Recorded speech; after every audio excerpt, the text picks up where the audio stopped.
students, how are you? I hope all are good. Today let me start SST chapter number 11, the constitution and the need for law. ठीक है, संविधान और कानून की हमें क्या नीड है? Okay, so तो आज students, first of all we will learn this chapter, our constitution, हमारा संविधान और हमें लॉ की जरूरत क्यों पड़ती है, कानून की जरूरत क्यों पड़ती है, वो हम आज पढ़ेंगे. ठीक है. So learning outcome is constitution में संविधान. A constitution is a set of law and rules as per which a country is governed. तो जो कॉन्स्टिट्यूशन होता है वो कानून बनता है उससे, जिससे क्या होता है हमारा जो देश है वो मतलब प्रॉपरली सही तरीके से चलता है. It is a framework which decides the composition and functions of a government. So the Constitution of India lays down our national goals like democracy, socialism, secularism, liberty, equality, fraternity, etc. It also lays down the powers and functions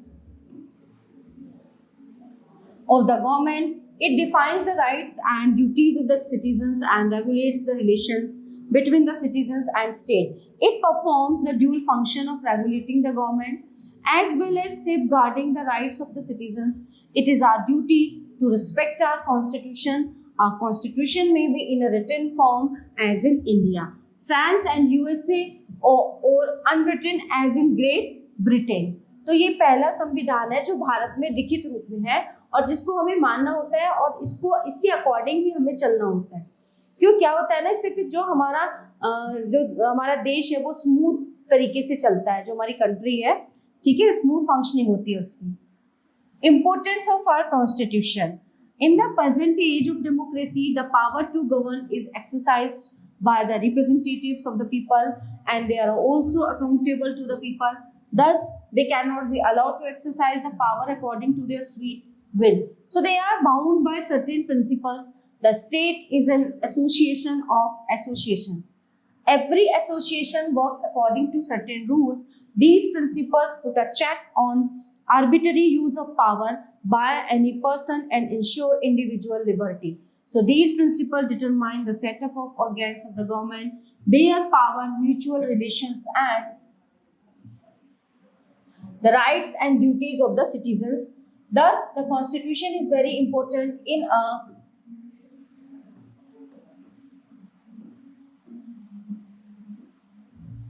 democracy. Features of our constitution. Our freedom fighters battled for long in order to free our country from the imperial yoke. So they fought for certain ideals which they tried to incorporate in our constitution. तो जो हमारे freedom fighter हैं वो लड़े थे देश को आजाद कराने के लिए, है ना. A glimpse of these ideals can be read in the preamble of the constitution. The Constitution of India is a legal document. ठीक है, भारत का संविधान जो है वो एक लीगल डॉक्यूमेंट है. It begins with an introduction और a preface called the preamble. The word preamble literally means an introduction to a legal document. In fact, the preamble is an introduction as well as the key to our constitution. It lays down the basic principles and reflect the ideals which the rulers of our country should always keep in mind while formulating and implementing national policies. It also enlists certain goals or objectives that the farmers of our constitution wanted to achieve. The 42 and Amendment of the Constitution 1976 made certain changes in the preamble. So the preamble in its amended form reads as follows. With the people of India having solemnly resolved to constitute India into a sovereign socialist secular democratic republic and to secure to all its citizens. Okay, ये एक तरह से oath है. Okay, justice, social, economic and political. Liberty, justice, liberty, equality, fraternity. ठीक है. Liberty of thought, expression, belief, faith and worship. Equality of status and of opportunity and to promote among them all. Fraternity, assuring the dignity of the individual and the unity and integrity of the nation. In our Constituent Assembly, this 26th day of November 1949, do hereby adopt, enact, and give to ourselves this Constitution.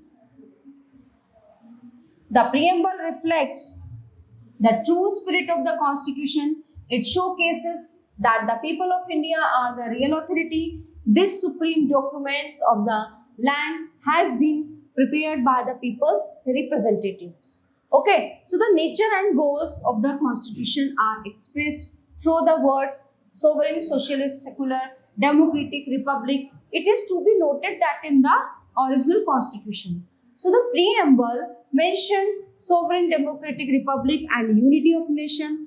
The words socialist and secular have been added by the Constitution Amendment 42nd Act 1976. A brief explanation of these words would be quite meaningful.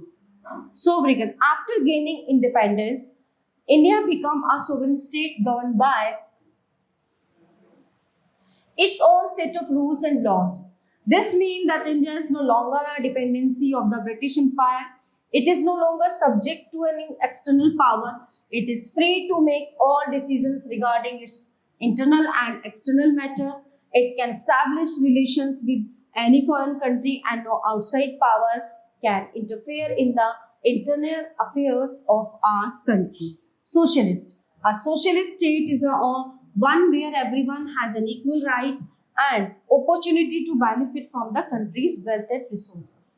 Okay, in our country there are wide economic disparities. While some people are extremely rich and wealthy, the majority are poor and backward. So to decrease this gap, अब क्या होता है कि in our country there are wide economic while some people are extremely rich, है ना? सब लोग मतलब बहुत लोग इतने अमीर हैं and wealthy, the majority are poor and backward. तो क्या होगा, जो गरीब और पिछड़े हुए लोग होंगे उनमें मेजोरिटी होती है. To decrease this gap, इस गैप को हटाने के लिए between the rich and the poor, our leaders decided to follow the policy of socialism. ठीक है? The term socialist implies that the state policies should be designed so as to serve the welfare of the people as a whole. So the distribution of national wealth must be kept even so as the reduced wide disparities in the income of the people. Suitable restrictions should be imposed on the rich people and the interests of the people, interests of the poor and the weaker sections of society should be safeguarded. Secular. People in India follow different faiths like Hinduism, Buddhism, Jainism, Sikh, Christianity and Islam. To maintain communal harmony and the unity of the country, the Indian Constitution has affirmed in the preamble that it is secular. The word secular implies four things. 1. India is not a religious or theocratic state like Pakistan, Iran, Saudi Arabia, etc. It does not discriminate on this basis of religion. The state has no official religion of its own. All Indians have the freedom to profess, practice or propagate any religion which they deem fit to like, but at the same time no individual or group is allowed to carry on communal propaganda or spread hatred and ill will among the various communities. Democratic. The word democratic signifies that the state derives its power from the people and the Constitution confers on the citizens the right to elect their representatives for the Union Parliament, state legislatures and the local bodies. So all adult people of the country take part in elections which are held after every 5 years. So the people can change a government if they are not satisfied with it. अगर लोग संतुष्ट नहीं है तो वो जो है उस सरकार को बदल सकते हैं. Republic.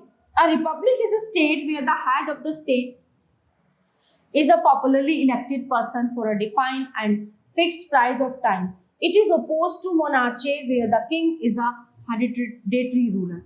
At the time of independence, India suffered from backwardness due to various socio-economic problems. For an all-round development of the country, it was considered essential to provide justice, liberty, equality and fraternity to the people. So these objectives were laid down in the preamble. Justice. Our society is ridden with social inequalities. The caste system divides people into high and low castes. These differences lead to many injustice. The poor and the low caste people are exploited and ill-treated, while the rich and the high caste people. Our constitutions seeks to remove such inequalities and to ensure social justice to providing various facilities to the weaker sections. Okay, so the preamble declares that the people of India should enjoy social, economic, and political justice in accordance with these objectives. The government has adopted socialism as its ultimate goal. Liberty. The principle of liberty is an integral part of democracy. All the citizens of India have been granted the freedom to choose their own way of life. So they are free to express their ideas and follow their beliefs without fear. Equality. All citizens are equal in the eyes of the law. No one is big or small. So there can be no discrimination on the basis of caste, religion, sex or wealth. So all people have equal status rights and are entitled to equal opportunities. Fraternity. India is a land of huge cultural diversity. People of different regions have their own traditions, languages, faiths, and cultures. In order to maintain the unity and integrity of the country, a sense of brotherhood is required among the various groups. So, communal feelings have to be suppressed. It all cause social evils like casteism and untouchability are also to be removed. What are law? Law क्या होता है? कानून. Those concepts or rules which remain definite and unchanged are called law. The term law is used in different senses. Usually people discuss about divine law to express their faith in divine power. So the other law is the physical law based on cause and effect relationship, and it is unchangeable. So the third kind of law is man-made law. Man-made law or human law may be ethical, social or political.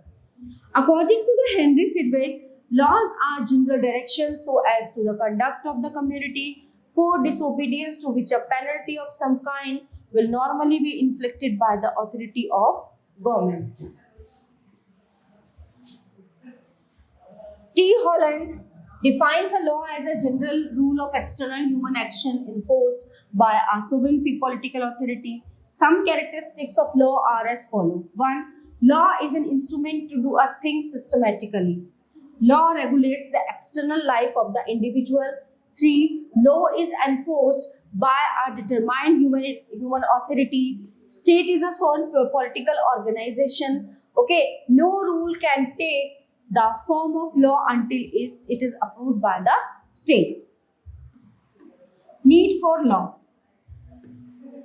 No civilized society can be peaceful unless its people abide by the rules and regulations. In fact, law regularize the civic life of the community. Law are important for the smooth running of the society and for establishing peace and order in the state. So, customs adopted by society, when followed regularly, take a concerted form and become law. In the past, certain principles were found to be useful and were applied regularly.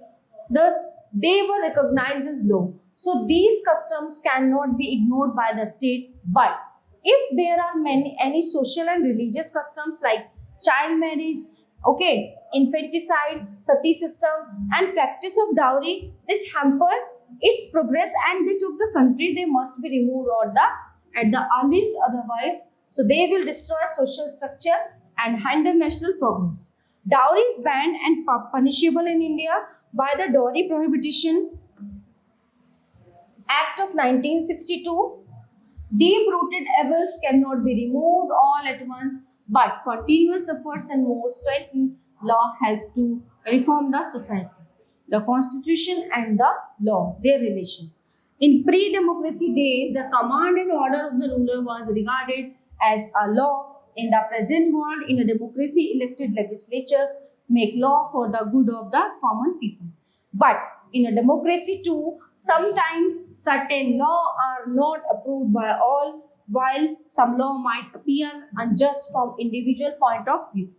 Law must be obeyed and people should abide by it.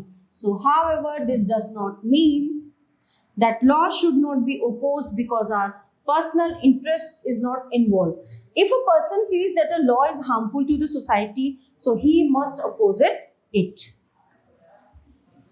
Law and dissent. Mostly law are good because they have been framed for the welfare of the people, but there are bad law as well.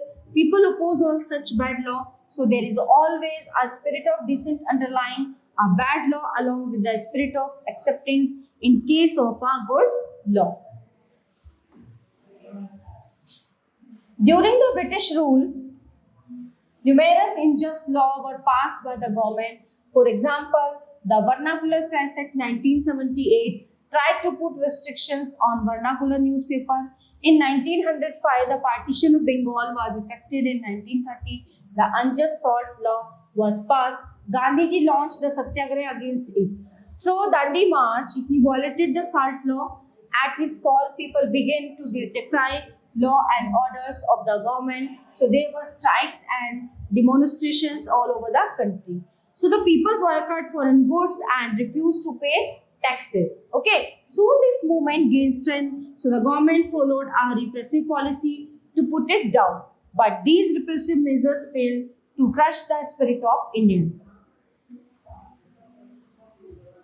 In fact, dissent is an indispensable part of democracy. People have the right to have independent opinions which they express through their representatives. That is why there exist many opposition parties in every democratic country. So dissent is the right of every democratic party. Another example of dissent is the anti-liquor agitation. Many times the government tries to pass certain laws which are not good from ethical point of view. Liquor law is one of them. So the government justifies its policy on the ground that such a policy would reduce the distilling of illegal liquor, okay, which cause many deaths at times. But the opposition parties vehemently oppose such as action. They also take out processions, hold meetings, and even resort to satyagraha to condemn the government. Thus, dissent is an important feature of democracy. Rule of law and democracy. By now, we know that our constitution provides the framework for administering the country. A law which is against the fundamental rights of the people can be declared null and void by the Supreme Court. Okay, thus the rule of law will always prevail. The rule of law implies that no one is above the law. This not only regulates the power of the government but also stresses that everyone is equal before the law. Thus, we can say that democracy and the rule of law complement each other. Okay, so the all topics are covered in this chapter. Okay, I hope you all are very well understand this. So we will meet you the next class. Thank you.